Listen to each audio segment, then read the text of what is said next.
With Scream 7 coming out in the not too distant future, it's just around the corner. I wanted to go over some of the theories that I have about the possibility that Gale Weathers might finally be the Ghostface killer. I'm going to break down how that's possible, but before we do that, please go ahead and hit the like button on this video and hit the subscribe button if you haven't already.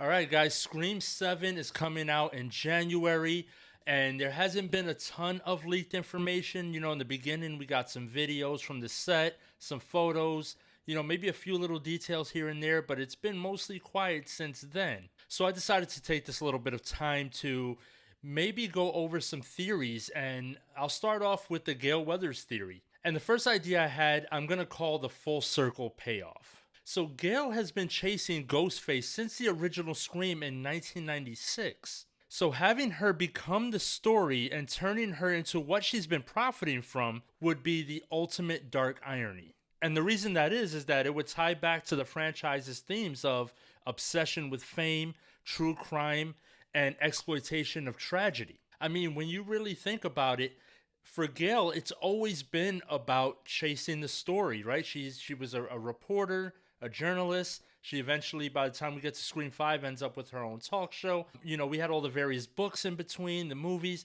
I mean, Gale has always chased a story. She's always needed a reason to be in the spotlight. So, I mean, what else is left? Everything has been done. I mean, to me, the next logical step is to make her the killer. Make her the subject of her own book, of her own story, I think that's the way to go with this one. Now, option number 2 would be the psychological unraveling. After losing Dewey in Scream 5 and seeing so many people die around her, a breakdown could make sense.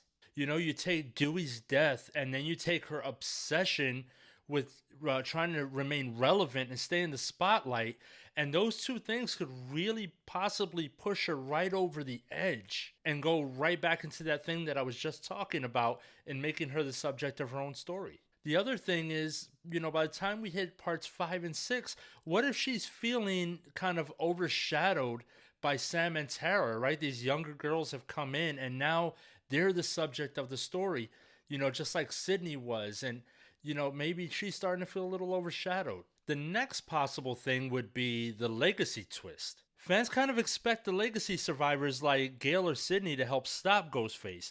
Making one of them the killer would completely subvert that. Similar to how Scream 4 revealed Jill to be the killer. And then the last possible reason for Gale to be the killer is the opportunity for commentary. Scream 7 could use Gale's turn to critique the true crime industrial complex, journalists, podcasts, documentaries that turn trauma into entertainment. Gale becoming Ghostface would be a metaphor for how she's been metaphorically killing people's stories for fame the whole time. So those are some of the reasons I came up with that she might be the killer, but we also have to talk about why she's probably not going to be the killer.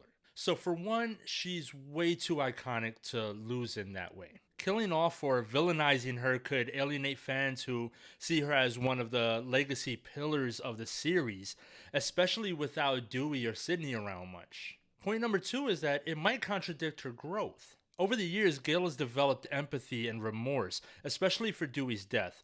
Making her the killer kind of risks undoing the entire story arc. And then finally, there's the behind-the-scenes reality. Courtney Cox has a lot of creative influence, and she might not want her character to be destroyed in canon, especially since she's one of the few reoccurring survivors that we have left. The franchise also benefits from keeping her around for continuity purposes, and also for, the audience connection, which one could argue we already have by getting Sydney back. So now the question remains, how do they do it? How could they possibly make Gale the killer if they dare to even go that route? So first, they could make her the copycat killer, not really motivated by revenge, but motivated by wanting to control the story. Maybe she's orchestrating killings to write the ultimate book or framing someone to protect her legacy. Alternatively, it could be a split personality or a manipulation angle, where Gale is getting gaslit into thinking that she's involved, which has a lot of Scream 3 vibes. So if Scream 7 really wanted to end the series or reinvent the series, Gale becoming Ghostface would actually be a really bold, thematically rich move. Now, with all of that said, let's not forget about the return of Stu Macher.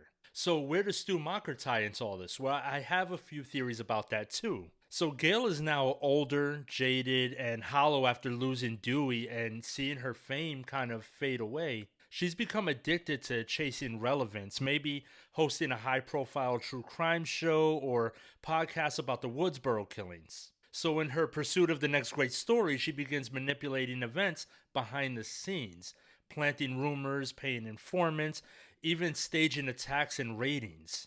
But then the real murders start to happen, ones she may have inspired or even secretly committed. So then Act 2 would bring back the return of Stu Macher. So here's where things get really wild, but kind of smart at the same time. Gale's new documentary or book project revisits the original 1996 murders, and she wants to debunk the Stu Macher death conspiracy. Now, of course, that one's kind of meta because us out here in real life, we have all these conspiracies about how Stu Macher could possibly still be alive. So in her investigation, she digs a little too deep, and she actually finds out that Stu is still alive, possibly institutionalized under a new identity or living and hiding after being kind of disfigured by that TV that dropped on his head. So what's Stu's angle?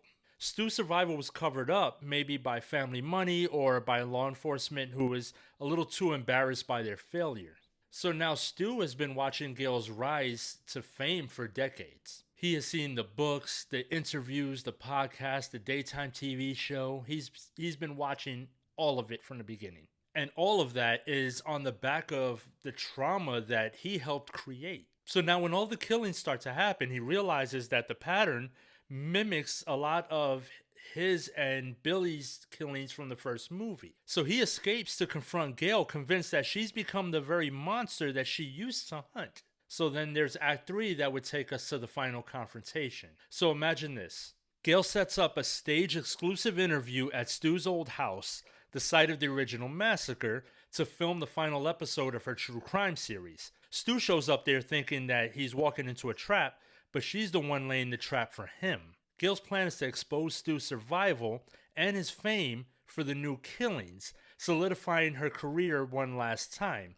But Stu flips the script, revealing evidence that points to Gale as the real orchestrator of the new Ghostface murders. So the twist is that Stu isn't here for revenge, he's actually here to stop the cycle. He's been rehabilitated, or at least he thinks he has, and he knows how his obsession with fame creates monsters like him, and now like her.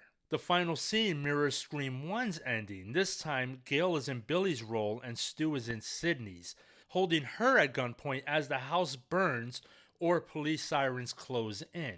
So what are the possible endings? Well, option A would be redemption through death. Stu saves the remaining survivors by stopping Gale, sacrificing himself in the process.